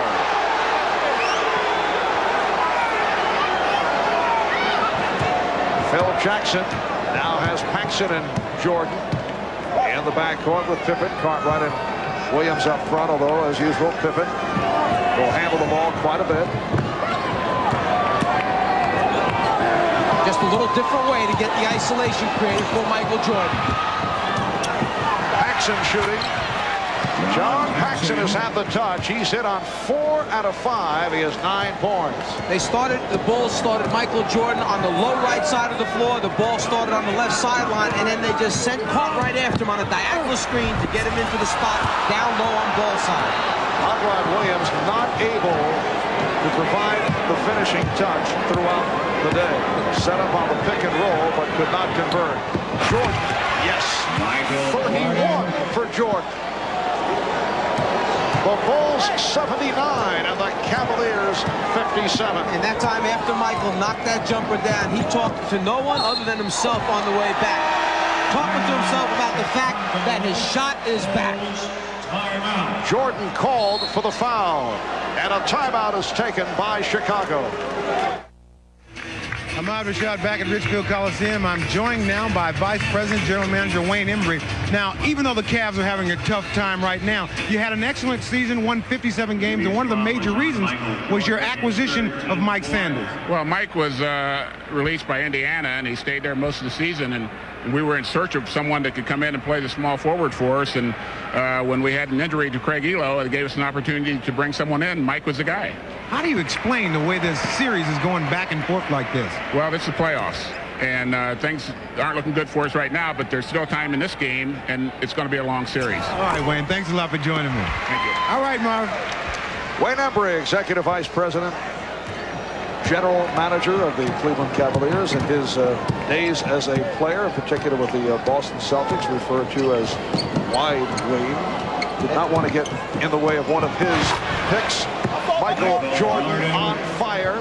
He has 33. Chicago is in 9 of its last 10 from the field. And I think that Wayne Embry and the Cavalier organization should be given credit for the fact that during the tough seasons, which were only caused by the injuries of some of the key guys, they stayed with their nucleus. What they knew was eventually going to help them win a lot of basketball games. And it takes a lot of guts and credit to do that type of thing with the pressure that can be put on you by the public to get wins immediately.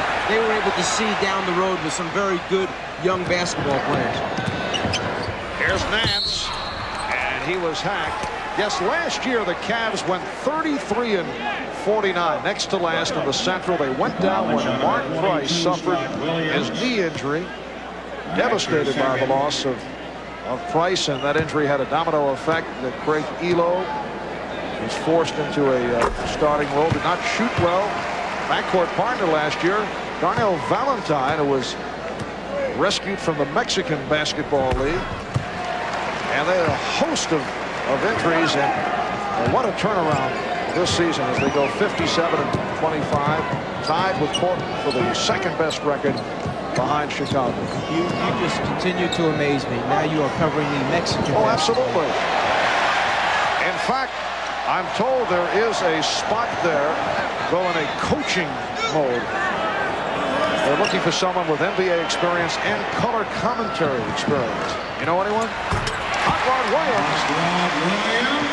So the Bulls lead at 81-63. And Williams fouled by Doherty. Brad Doherty committing his first. Penalty situation.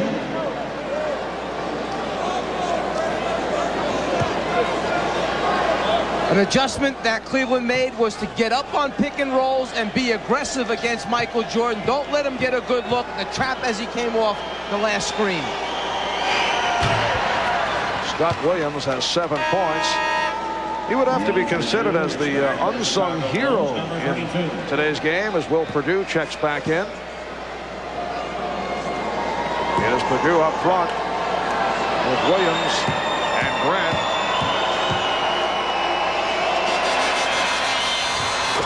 Scott Williams hitting 4 of 4 from the foul line. Bulls lead by 20.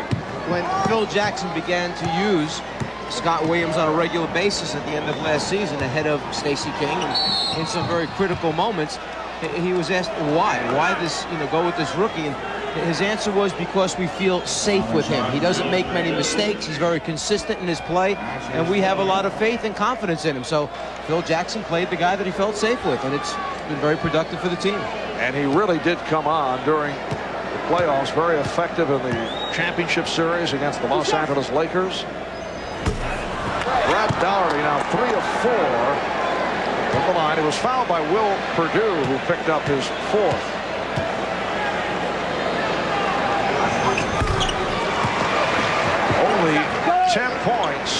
for Bragg. Good pressure by the Cavaliers, but Purdue able to work the baseline. 40 seconds remaining, third quarter. Brandon guarding Armstrong. Elo back on Jordan, able to slice his way through. Williams kept it alive. Scott Williams getting it back out. And now Chicago will go to their spread attack. They'll put BJ out behind that three-point line, put Michael in the middle with the basketball.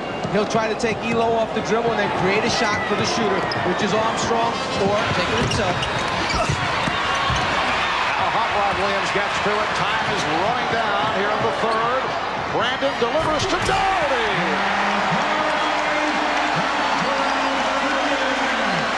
Brad Doherty also thought he was fouled. That's the end of 3.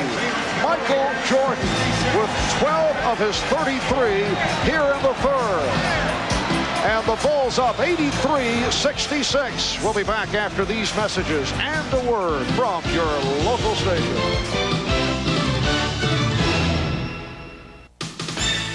This copyrighted telecast of the National Basketball Association may not be retransmitted, reproduced, or rebroadcast without the express written consent of the NBA. It is on to the fourth quarter. Game 3 of the best of 7. Eastern Conference Final, and they are on their feet here at the Richfield Coliseum, trying to spark the Cavaliers, who trail 83-66. Michael Jordan, 7 for 22. Scottie Pippen, 4 of 14, back game 2 on Thursday, and both have dramatically turned it around here this afternoon. The Bulls led by Jordan, who has 33. Scottie Pippen with a superb all-around performance. Jordan found Purdue, and he was clobbered by Doherty. Well, Lenny Wilkins mentioned at halftime that the one thing they had to do was shoot the basketball better, shooting only 34% at the half. At the end of 3 quarters, they have shot it just a little bit better, up to 40%. Will Purdue to the line for the first time. This Cleveland Cavalier team, normally during the regular season, 5th best shooting team in the NBA, just around 49%. But again, the Bulls defense, that quickness, the scrambling, they force you to take shots that you don't want to take, or they force you to hurry shots that you want to take. Cavaliers with a backcourt of Brandon and Elo, Nance, Doherty, Williams up front. They double up on Doherty. Nance. Rebounded by Doherty. Took it out of the hands of Purdue. The Bulls lead by 16. Jordan and Armstrong now the guards. Purdue, Grant, Williams up front. Armstrong wide open.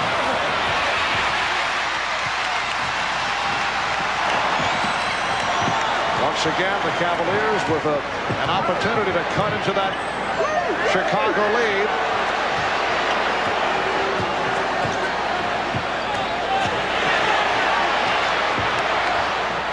Shot clock at 5. Brandon wide open. Yes.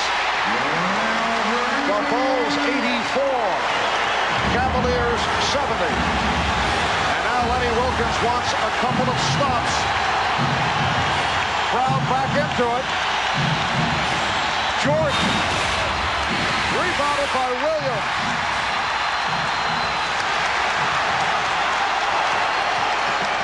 Brandon off the dribble. Yes. Phil Jackson wants to talk it over. The Cavaliers have moved within 12.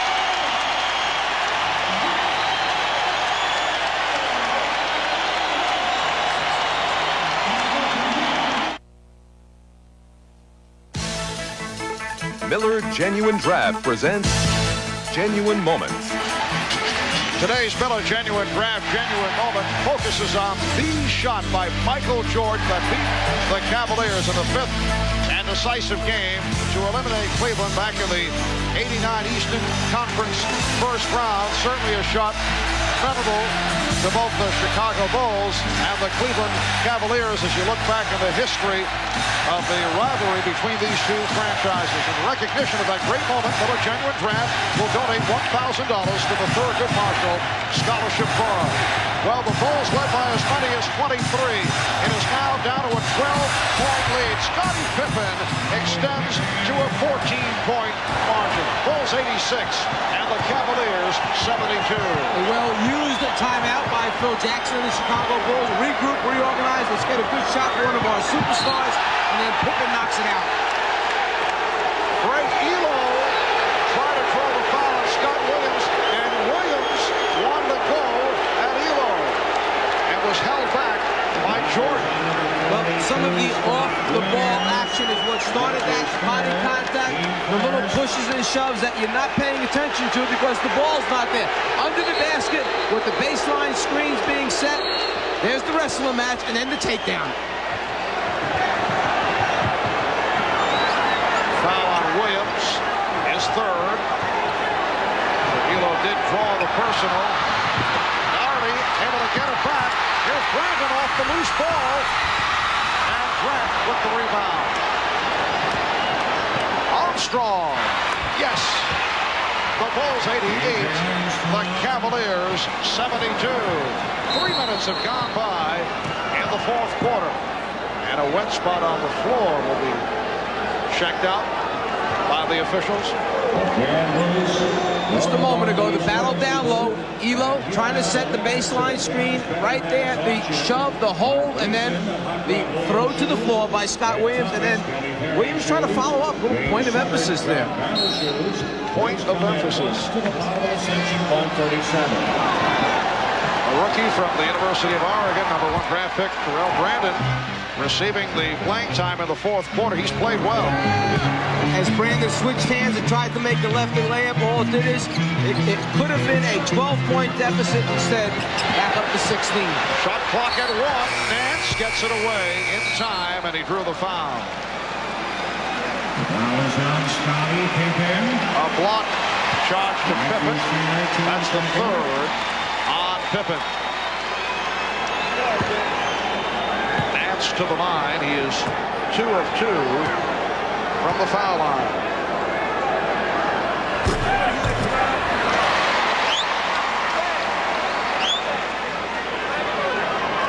Cavaliers 18 of 24 from their line. That's below their usual proficiency. The Bulls 88 and the Cavaliers 74. Game 4 of this series here at the Coliseum Monday afternoon. We'll be on hand to bring it to you starting at 3 Eastern time with Showtime. Jordan way off. Elo looking for the 3. Changed his mind. Williams, yes. Hot Rod Williams, who has not been hitting the shot, brings Cleveland within 12.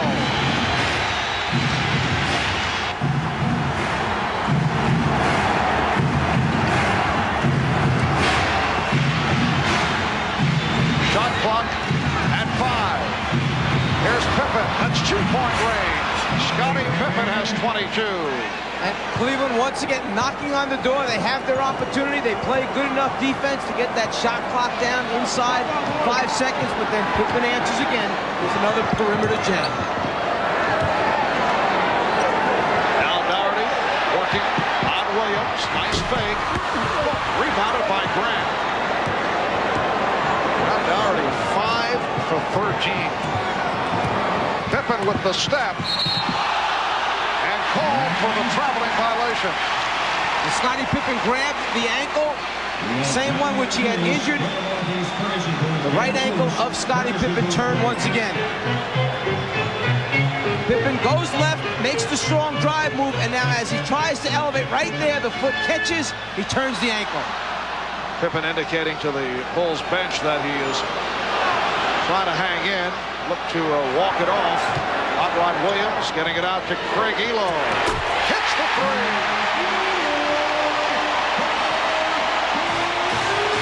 17 for That's his second from downtown.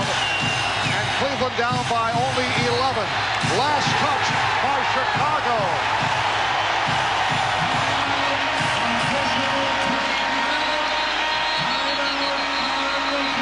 A timeout is being called with 6:48 remaining in the fourth. And the Bulls lead is down to 11. NBA on NBC is brought to you by Toyota, reminding you to always buckle up. Do it for those who love you. By Domino's. Call Domino's Pizza right now for our hot, delicious, better-than-ever pizza. And by Miller Lite. It's everything you want a beer to be. Miller Lite. It's it, and that's that. Your typical scene outside an NBA arena, sheep grazing outside the Coliseum here in Richfield. Well, where are we? Sheep outside. All right, let's go to Ahmad.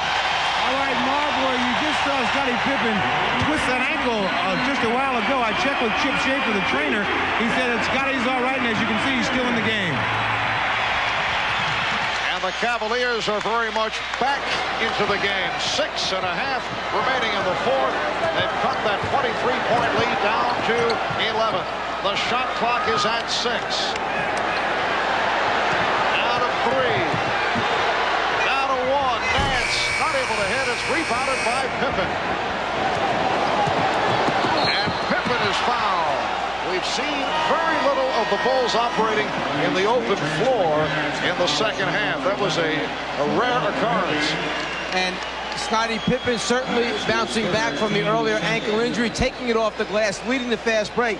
To show you the concern of Phil Jackson for that run that the Cavaliers made, he brought Bill Cartwright back into the game, figuring that they were going to come out, go to Brad Daugherty, and try to make Chicago pay the price down low inside. He went to his best guy as far as post defense, biggest body that could match up against Daugherty. And that's with Cartwright with the bad back sitting out a long number of minutes on the bench. So Scottie Pippen hits 1 of 2. The Bulls 91. The Cavaliers 79. Mark Price has checked back in. Lenny Wilkins staying with Terrell Brandon. Brandon off the fake, gets it right back out. Price for 3. Rebounded by Nance and then knocked away, but a loose ball foul charge to the Cavaliers. It is on Cartwright. And Mark Price looked over to Brandon and gave him a little nod and said, good idea, I just rushed the shot a little bit too much. Third team foul committed by Chicago. Cleveland with 2. 6 minutes remaining in the fourth. Price using the screen, then goes back to Nance. Nance 5 for 14 from the field. The Cleveland front line is not shot well. Brandon able to pick it off.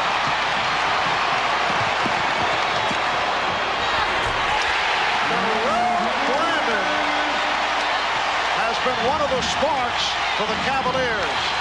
Here in the fourth, it's down to a 10-point Chicago lead. Well, what Lenny Wilkins has done by bringing Brandon in the game with Mark Price, you now have Price as the shooting guard, the spot-up guy. He's hoping that Brandon can dribble, penetrate, and kick it out for 3. Instead, John Paxson sends his own 3 down. And Paxson has 12. The Bulls lead 94-81. They double up on Price. 5 minutes remaining in the fourth quarter. Price was looking for Nance, cutting for the hoop.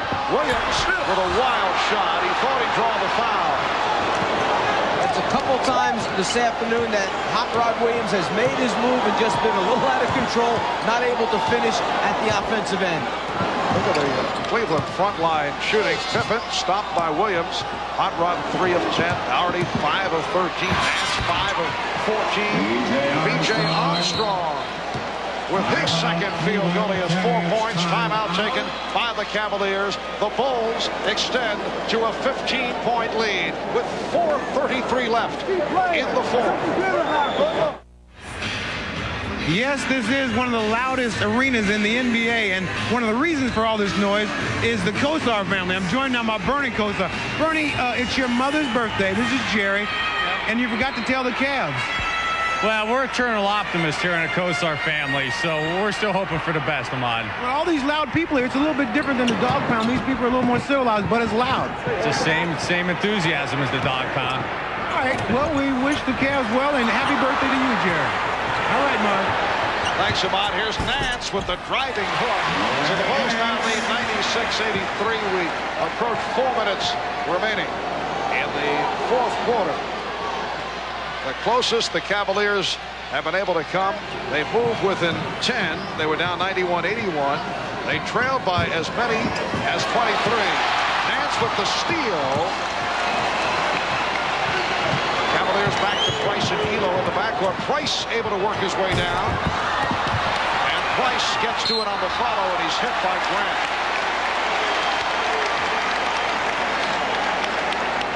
And that is number 5. Committed by Horace Grant. For the Bulls, their 4th team foul. I mentioned a moment ago that the Cleveland front line has not done it. Combined 36% shooting for Nance, Doherty, and Williams.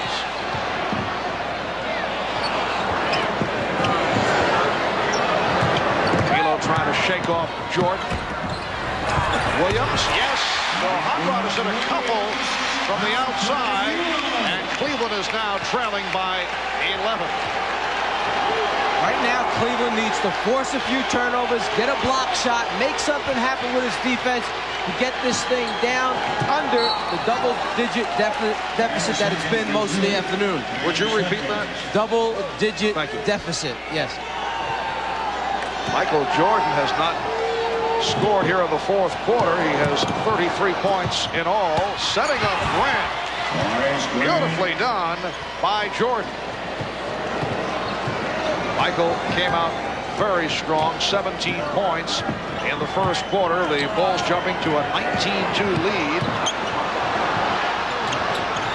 Williams, yes, 16 for John Hot Rod Williams. The Bulls 98, Cavaliers 87. Time running down, though, on the Cavaliers with 2:35 remaining in the fourth. The Bulls seeking to go up 2-1. Game number 4 here at the Coliseum Monday afternoon. Elo able to strip Jordan.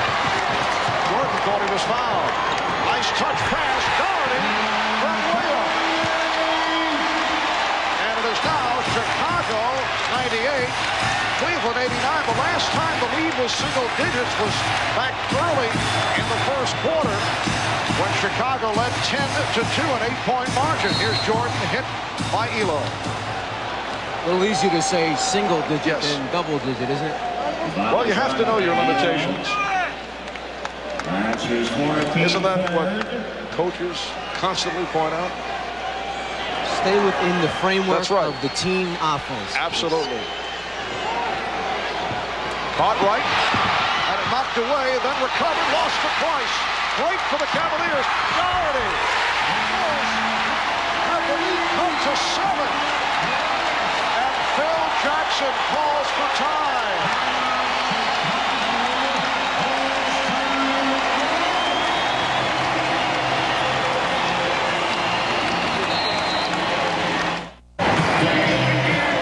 In the midst of a 10-2 run to trim that Chicago lead to 7 points. Something had to happen from the Cleveland defense. The loose ball on the floor.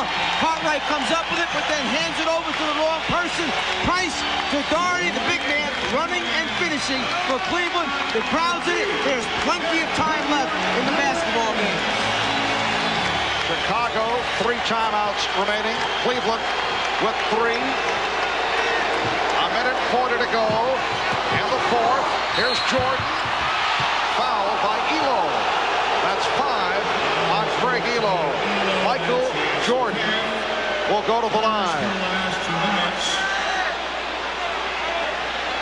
Jordan is 6 of 6 from the foul line.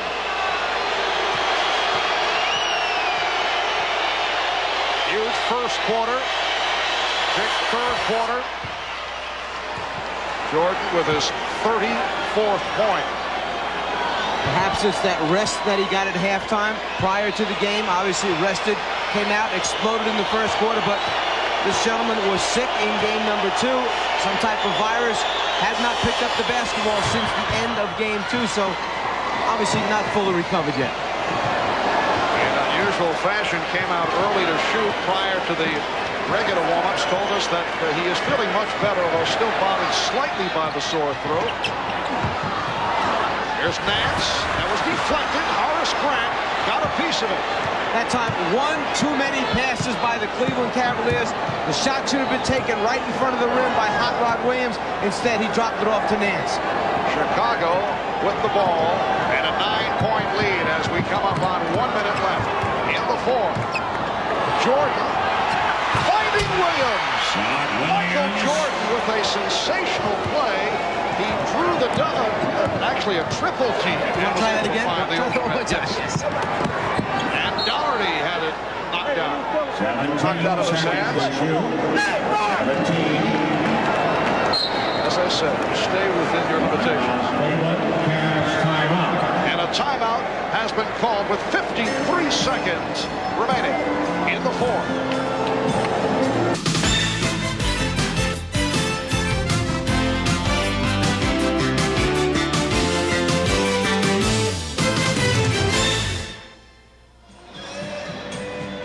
Michael Jordan hiding down along the baseline for Chicago, makes his little move to catch the ball, and then after he catches it, he uses a little escape dribble just to clear enough room to get a shot off. There's the escape dribble when he elevates 3 defenders, and then the drop-off pass at the end to Scott Williams for the jam. Down to 53 seconds remaining in the fourth quarter. The Bulls 102 of the Cavaliers 91. Michael Jordan 35 points, 6 rebounds, and 9 assists. Game 4 here at the Coliseum Monday afternoon, Memorial Day, starting 3 p.m. Eastern Time with Showtime. Bulls with 3 full timeouts remaining. Cavaliers have 2. Nance from deep. 18 for Nance. 102-93 Chicago. And the Bulls call for time.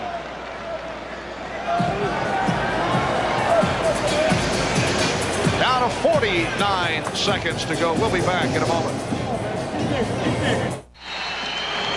Chicago ball as we resume. Michael Jordan leading the way with 35. Scottie Pippen with 23 points. Foul called on John Williams. 13 for Grant, 12 for Paxson. A solid game off the bench for Scott Williams. He had 10. Cleveland with the poor shooting first half. They did pick it up in the second half, but the front line of Lenny Wilkins did not put forth their usual type performance. Did not shoot well. Nance 7 for 17. Doherty 7 of 15. Williams 5 of 12. And I'm sure that when they go back and review the tapes of today's game, the first thing Lenny will bring up is the aggressiveness on the glass. They must get on the glass with that big front line of theirs.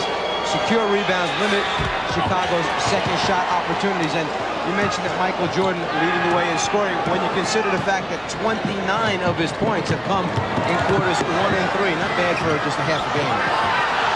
And Cleveland has been blistered off the boards. In the first half, Chicago had a 25-11 edge. Crowd looking for a foul against Chicago, as was Mark Price. And B.J. Armstrong in deliberate fashion able to get it down. 20 seconds remaining in the game. So the Chicago Bulls will take a 2-1 lead in this best of 7 with Game 4 here at the Coliseum on Monday afternoon. We will have it starting 3 o'clock Eastern Time with Showtime. Horace Grant with 15.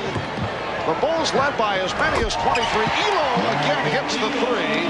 Cleveland did make a run, but Chicago able to hold on, and they win it in convincing fashion. Final score, the Bulls 105, and the Cavaliers 96. Michael Jordan, the high man, with 36, while Cleveland was led by Craig Elo, who had 20. Harv Albert, Mike Fratello, Ahmad Rashad saying so long from Richfield. Now to Bob Costas.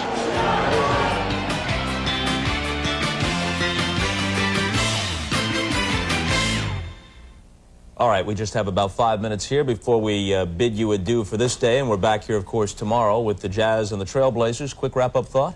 You can't embarrass any team, and the Bulls got embarrassed the last game, and they came back playing hard enough trying to show the Cavaliers, we're the world champions. You got to beat us. You got to beat us in the 7-game series. What, if anything, does it mean that the Cavaliers made a run in the fourth quarter and actually were a basket or two away from actually making it interesting? Well, they actually did that in the first game, too. They played pretty well, and then down the stretch, they played badly the first quarter. Then down the stretch, they took some of the good play they had to build on. They knew that there's places they could get the ball, places to force Michael Jordan. They'll use some good points of this game. They better use the good points because the bad points obviously got them in trouble. I'm going to take this opportunity to speak on the air here with our producer, Ricky Diamond. You won't see or hear him, but I've got him in my ear here. Scottie Pippen is standing by. Is Marv interviewing him, or are we interviewing him? We are. Okay, Scottie.